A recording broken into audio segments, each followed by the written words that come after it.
বহুল চর্চিত সিএএ নিয়ে, অর্থাৎ সিটিজেনশিপ অ্যামেন্ডমেন্ট অ্যাক্ট লাগু হচ্ছে কি পশ্চিমবঙ্গে, এটা এখন সব থেকে বড় প্রশ্ন। তবে যেটা কানাঘুষো শোনা যাচ্ছে যে লোকসভা নির্বাচনের আগেই সিএ লাগু হতে পারে এবং লাগু হবে হয়তোবা মার্চের কোনো একটা সময় থেকেই, আর পুরো প্রক্রিয়া হবে অনলাইনে। বিশেষ প্রক্রিয়াকরণ চলছে এবং তাতে হয়তোবা আজকে প্রধানমন্ত্রীর আরামবাগে সভা রয়েছে, যে কোনো মুহূর্তে প্রধানমন্ত্রী রাত্রিবাস করবেন এবং আগামীকাল আবারও সভা রয়েছে। অর্থাৎ যে কোনো মুহূর্তে যে কোনো মঞ্চ থেকে ঘোষণা হতে পারে সিটিজেনশিপ অ্যামেন্ডমেন্ট অ্যাক্টের ইমপ্লিমেন্টেশনের। কিন্তু যদিও আমরা জানি যে সম্প্রতিও একাধিক জনসভায় মমতা বন্দ্যোপাধ্যায় সিএর তীব্র বিরোধিতা করেছেন। অর্থাৎ একদিকে রাজ্যের প্রশাসক চাইছেন সিএ হবে না, অন্যদিকে কেন্দ্র চাইছে সিটিজেনশিপ অ্যামেন্ডমেন্ট অ্যাক্ট লোকসভা নির্বাচনের আগেই তার প্রপার ইমপ্লিমেন্টেশন অন্ততপক্ষে এই পশ্চিমবঙ্গে এবং সঙ্গে ডেফিনেটলি একাধিক রাজ্যে তারা করতে চাইছেন। তাহলে এর প্রভাব কি পড়তে পারে? অবশ্যই রাজনৈতিক প্রেক্ষাপটে আলোচনা হবে এই নিয়ে, কিন্তু আজকে সেই সঙ্গে আপনাদেরকে খবর জানিয়ে রাখি। আমাদের প্রথম যে খবর জানাতে হবে সেটা হচ্ছে সিটিজেনশিপ অ্যামেন্ডমেন্ট অ্যাক্ট লাগু হচ্ছে কিনা এবং ভোটের আগেই, অর্থাৎ আপনারা জানেন যে মাস দেড়েকের মধ্যেই লোকসভা নির্বাচন হবে এবং সেই ক্ষেত্রে কিন্তু যেটা হতে পারে যে সেটা হচ্ছে সিটিজেনশিপ অ্যামেন্ডমেন্ট অ্যাক্ট লাগু হতে পারে। এবার আসছি দ্বিতীয় ক্ষেত্রে 2014 সালের 31শে ডিসেম্বর পর শরণার্থীদের জন্য মানে বিশেষ হচ্ছে সিএ কার্যকর হলে কাদের ওপর পড়বে প্রভাব, কি প্রভাব পড়তে পারে এই বিষয়ে আমরা নজর রাখবো। 2014 সালের 31শে ডিসেম্বরের পর শরণার্থীদের জন্য সিএ পাকিস্তান, বাংলাদেশ এবং আফগানিস্তান যেতে যারা বিতাড়িত তাদেরকে এখানে নাগরিকত্ব দেওয়া হবে। অর্থাৎ আমাদের প্রতিবেশী দেশ বাংলাদেশ সংখ্যালঘিষ্ঠতার কারণের জন্য আফগানিস্তান এবং যারা পাকিস্তান থেকে বিতাড়িত তাদেরকে নাগরিকত্ব দেওয়া হবে। অর্থাৎ এটা নাগরিকত্ব ছিনিয়ে নেওয়ার নয়, বরঞ্চ কেন্দ্র সরকার বারবার করে দাবি করছেন যে সিএ হচ্ছে নাগরিকত্ব দেওয়ার আইন, অর্থাৎ সেই আইন কিন্তু লাগু হতে চলেছে। ধর্মীয় কারণে যারা বিতাড়িত তাদের জন্য সিএ, বিতাড়িত হিন্দু, শিখ, জৈন, বৌদ্ধ, পারসি এবং খ্রিস্টানদের জন্য সিএ। অর্থাৎ যারা প্রতিবেশী দেশ থেকে বিতাড়িত হয়েছেন, সংখ্যালঘিষ্ঠতার কারণে ধর্মীয় অত্যাচারের শিকার হয়েছেন সেখানে, তারা যখন ইন্ডিয়াতে আসবেন, ভারতবর্ষে আসবেন, তারা এখানে নাগরিকত্ব পাবেন। এটা বলা আছে, নির্দিষ্ট করা আছে সিএতে। তবে ভারতের মুসলিমদের ওপর তেমন কোনো প্রভাব পড়বে না, কোনো ভারতীয় নাগরিককে নাগরিকত্ব থেকে বঞ্চিত করবে না সিএ, এটাও কিন্তু কনফার্ম করা হচ্ছে। সঙ্গে ভারতীয় নাগরিকদের আশ্বাস যে কেন্দ্রের সিএর জেরে নাগরিকদের মৌলিক অধিকার কোনোভাবে খর্ব হবে না, কোনো প্রভাব পড়বে না।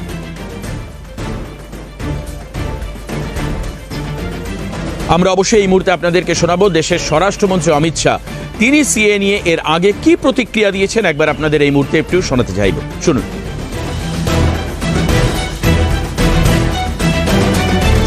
भारतीय जनता पार्टी की सरकार बनने का मतलब है शरणार्थी जो आए हैं उनको सीए के माध्यम से नागरिकता दे देंगे। दीदी कई बार हमारे शरणार्थी भाइयों को गुमराह कर रही कि सीए होगा नहीं होगा, कानून बनाकर रुक गए।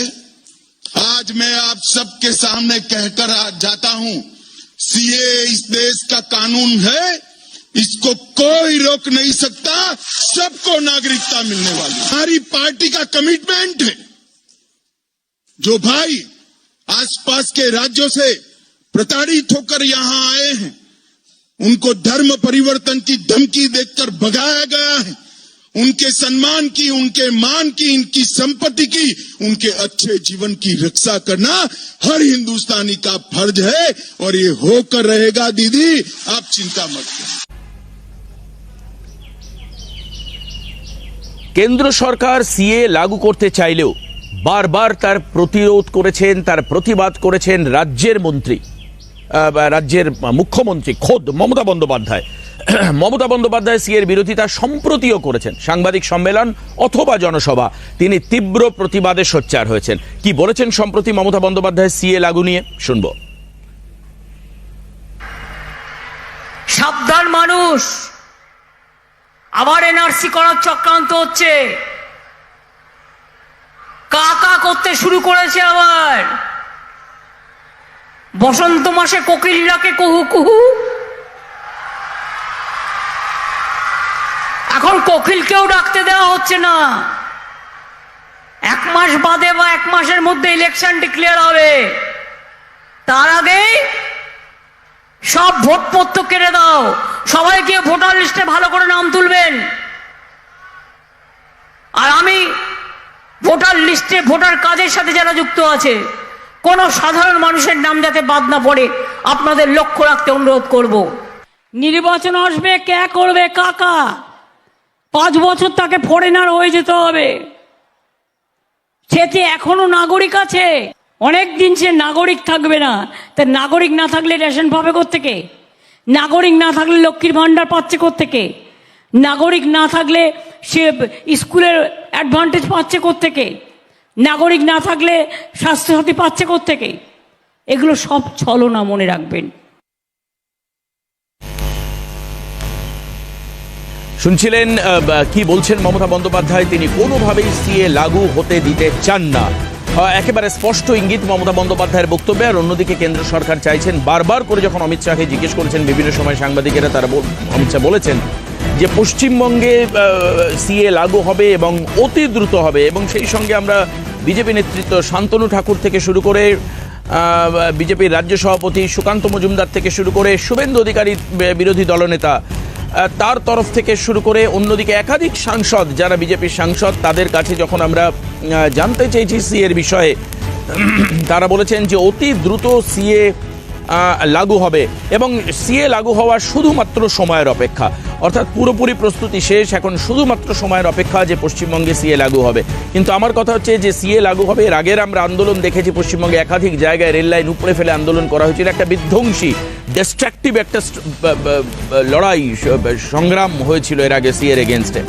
বিভিন্ন জায়গায় রুদ্ধ হয়েছিল পশ্চিমবঙ্গ, জাতীয় সড়ক থেকে রেলপথ ক্ষতিগ্রস্ত হয়েছিল।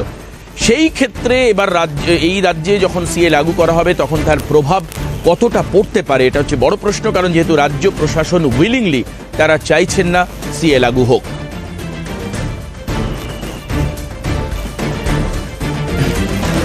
আমরা এই মুহূর্তে আপনাদের যে খবর জানাচ্ছিলাম যে ভোটের আগেই কিন্তু সিএ লাগু হতে পারে, সেরকম একটা সম্ভাবনা কিন্তু দেখা যাচ্ছে।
আমরা সেই ঘটনার দিকে নজর রেখেছিলাম যেখানে সিএ লাগু হতে পারে একেবারে এই মাসেই, হয়তো বা যে কোনো সময় সিএ হতে পারে রাজ্যের ক্ষেত্রে, এরকম বার্তায় কিন্তু পাওয়া যাচ্ছে। অনলাইনে পুরো প্রক্রিয়া হবে।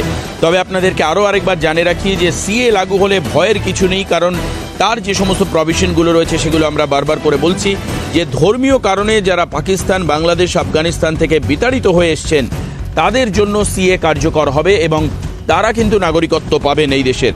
সঙ্গে ধর্মীয় কারণে বিতাড়িত এই মানুষরা যারা হিন্দু হতে পারেন, শিখ হতে পারেন, জৈন হতে পারেন, বৌদ্ধ হতে পারেন, পার্সি হতে পারেন, খ্রিস্টানদের জন্য সিএ লাগু করা হবে।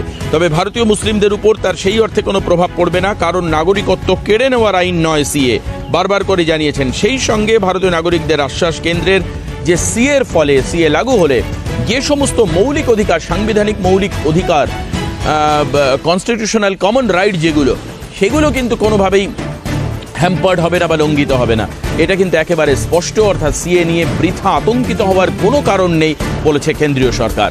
সঙ্গে আমি যদি রাজ্যের দিকে দেখি তাহলে দেখব যে মুখ্যমন্ত্রী মমতা বন্দ্যোপাধ্যায়, আমরা কিছুক্ষণ আগে শোনালাম মমতা বন্দ্যোপাধ্যায় সম্প্রতি বক্তব্য, তিনি কোনোভাবেই সিএ লাগু হতে দিতে চান না। তিনি বলছেন এটা ধর্মে ধর্মে বিভাজন। অর্থাৎ এই অবস্থানে দাঁড়িয়ে রাজ্যে কিভাবে সিএ লাগু হতে পারে, এটাই কিন্তু এখন সবচেয়ে বড় প্রশ্ন।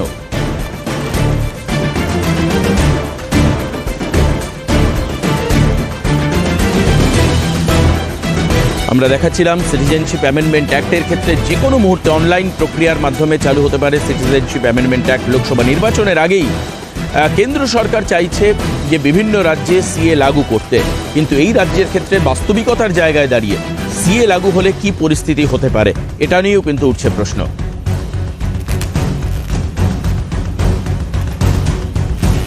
সিটিজেনশিপ অ্যামেন্ডমেন্ট অ্যাক্ট নিয়ে একেবারে সংসদে দাঁড়িয়ে, সংসদ ভবনে দাঁড়িয়ে কি বলেছিলেন দেশের স্বরাষ্ট্রমন্ত্রী অমিত শাহ, শোনাবো আপনাদেরকে এই মুহূর্তে। चाहे अफगानिस्तान हो, चाहे पाकिस्तान हो, चाहे समय समय पर बांग्लादेश हो, ये जो अल्पसंख्यक वहां रहते थे उनके अधिकारों की सुरक्षा नहीं हुई, उनको समानता का अधिकार नहीं मिला।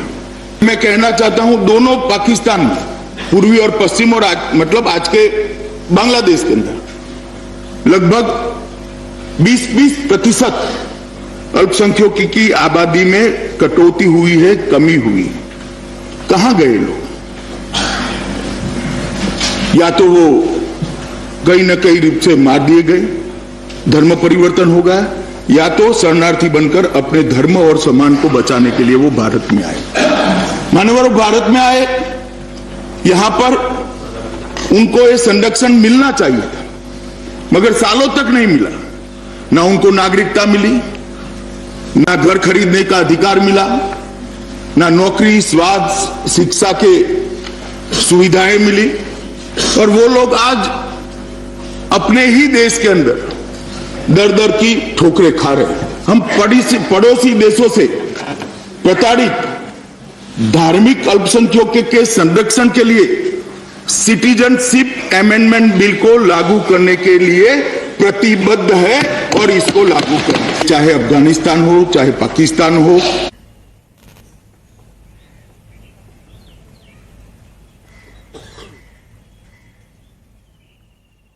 একেবারেই আমরা এই খবরের দিকেই নজর রাখবো। যে কথা আপনারা শুনছিলেন, অমিত শাহ যেটা বলছিলেন দেশের স্বরাষ্ট্রমন্ত্রী হিসাবে, যে এই আইন লাগু হলে কি কি সুবিধে হতে পারে দেশের। অর্থাৎ কারোর ভয় পাওয়ার কোনো কারণ নেই এই বিশেষ আইন লাগু হলে। এক্ষেত্রে যারা পার্শ্ববর্তী প্রতিবেশী দেশের সংখ্যালঘু ধর্মীয় কারণে বিতাড়িত হয়েছেন তাদেরকে নাগরিকত্ব দেওয়া হবে। পাশাপাশি তিনি উল্লেখ করেছেন মৌলিক অধিকার খর্ব হওয়ার কোনো কারণ নেই। সঙ্গে যারা ভারতীয় মুসলিম তাদেরও কিন্তু আতঙ্কিত হওয়ার কোনো কারণ নেই। দেশ থেকে বিতাড়ন করা বা নাগরিকত্ব কেড়ে নেওয়া এই আইনের মূল উদ্দেশ্য নয়। কিন্তু তাহলে এখানে প্রশ্ন উঠছে, মমতা বন্দ্যোপাধ্যায় কেন পশ্চিমবঙ্গে সিএ, সিটিজেনশিপ অ্যামেন্ডমেন্ট অ্যাক্ট লাগু করতে দিতে নারাজ? এটাও কিন্তু প্রশ্নের সামনাসামনি হচ্ছে।